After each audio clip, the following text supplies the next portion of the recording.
purpose of this video is to provide our teachers and support volunteers with an overview of our Safe Place policy and to use this for training purposes.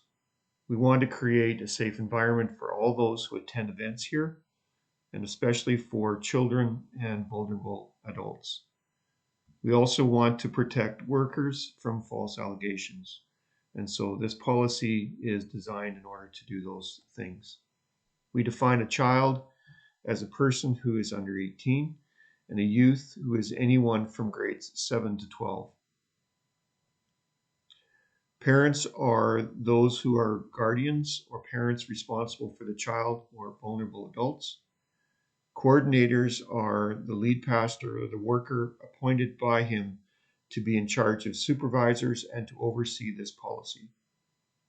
A supervisor is a worker overseeing a particular church program.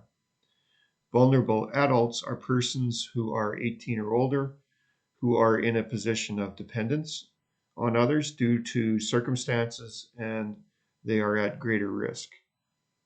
A worker is one involved in overseeing or assisting a church program, and their assistants are those aged 16 or 17 as youth assistants, or children aged 10 to 15 who are assisting workers in a church program. There are various forms that abuse can take place. It can be physical abuse, which is intentionally inflicting pain or injury. It can be physical neglect, which is failing to recognize and meet the physical needs of an individual and endangering their health or safety. Sexual abuse can involve contact where sexual touching or stimulation takes place, or can be where no contact takes place, but there is exposure to pornography or obscene communication. This can also include threats or gifts of offering to stifle resistance to sexual advances or contact. Emotional abuse is the use of threats, comments, or taking away benefits to harass or undermine self-worth or well-being. Permissible contact includes brief hugs, high fives, or similar gestures of affection that a reasonable observer would conclude was not inappropriate. The determination of a threat or teasing is based on the response of the person receiving the action, not the person doing it. There are basic discipline procedures for misbehavior. Workers or assistants shall not engage in discipline that involves physical contact other than restraining someone from repeating disruptive or threatening behavior.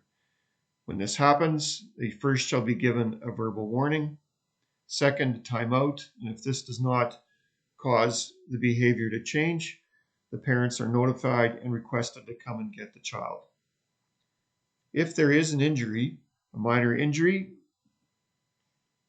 people are to wear gloves and address the injury. If it appears to be an emergency, the worker will call the supervisor, who will contact the ambulance or arrange for transportation to a hospital. As soon as possible, the parents will be informed of the incidents and the action taken to address it. If the matter does not appear to be an emergency, parents shall be notified of the incident and request them to come get the child. The first aid kit is located in the kitchen by the stoves.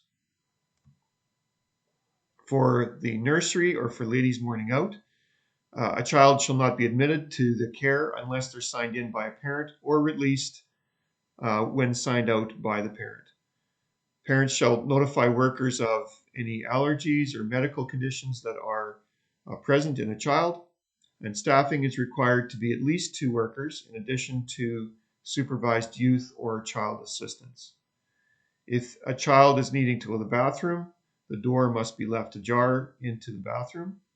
And if they require diapering, a parent shall be called to care for the child. For Sunday school or children's church, staffing is required to be at least 2 workers, one of which can be a circulating one and can include supervised youth or child assistants. Doors to classrooms must be left open unless there's a window in the door and a circulating worker going around. Bathrooms should be checked periodically to ensure that no one is lurking in them, that they're safe, and that no one is having problems. For youth, in staffing, at least 2 workers are required and may include supervised youth or child assistants. Doors to classrooms, again, must be left open unless there's a window in the door and a circulating worker. If a youth decides or wishes to communicate a personal question or concern at a separate meeting, these shall be addressed after the consent of the parent and supervisor to meeting and only take place in full view of a second worker or in a public place like a restaurant. A youth can be given a ride with a worker when accompanied by a second worker, or if there's multiple youths of the same gender as the worker, but may include other genders. If there is a single worker driving as part of a convoy in other vehicles, or the consent of the parents to a different arrangement. Separate written waiver of liability consents may be required depending on the kind of event, and these are to be retained in the office. Annual police checks are to be done by all workers, and no person convicted of a sexual assault offense can be a worker. Every worker shall review this safe place policy and be trained in identifying abuse and the protection of confidentiality. Any reasonably suspected incidents of abuse shall be reported immediately to the supervisor or to the senior worker. If an abuse incident involves the worker or the supervisor, it shall be reported to the coordinator or to the lead pastor. An alleged abuser shall be immediately suspended from their duties until the matter has been fully investigated. If the alleged abuser is a youth or child assistant, the parents shall be informed and immediately they shall be suspended from their duties until the matter has been fully investigated. The lead pastor or appointee shall inform the alleged abuser of the church liability insurance contract requirement, which prohibits the admission of liability without consent of the insurance company. They will also be informed that the lead pastor could be compelled to testify in court respecting anything that might be told them.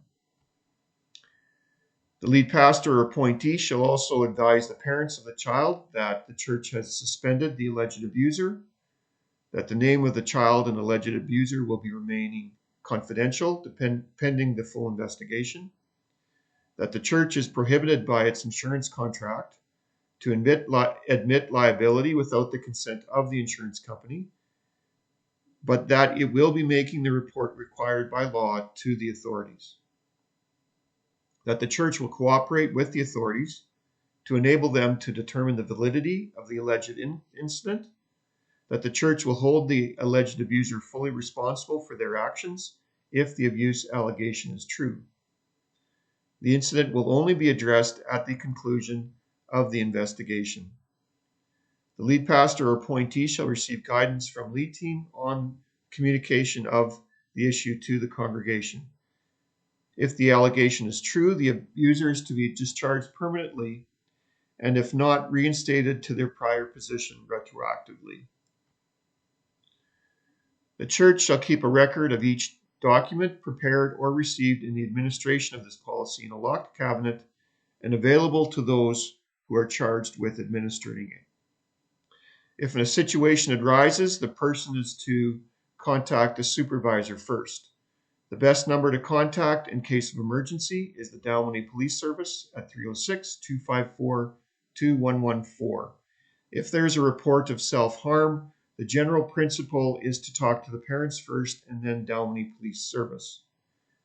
If there is a situation of potential abuse, we are to contact the Dalwhinnie Police Service. If a situation is of child neglect or violence, to contact social services at 306-933-5961. A few other notes on emergency threat management. For external threats that are outside the building, the main doors will be locked and people moved into the basement. For internal threats, the individual will be separated from the group and the lead pastor and Dalwhinnie Police Service contacted. Depending on the location of the internal threat, Safe places would be where a group is moved to the balcony and the entry door locked, or moved to the short hall and steps that are south of the stage. When moved to a safe place, a roll call will be taken to make sure that all are present. For fire, there are posted exit routes throughout the building. And as a general rule, those closest to the accordion room in the basement will go up the east stairs and out. Those closest to the kitchen will go up the main stairs and doors. Those in the sanctuary will go out the main or the southeast doors, and those in the balcony out the main doors. The muster point is located at the southwest corner of the parking lot.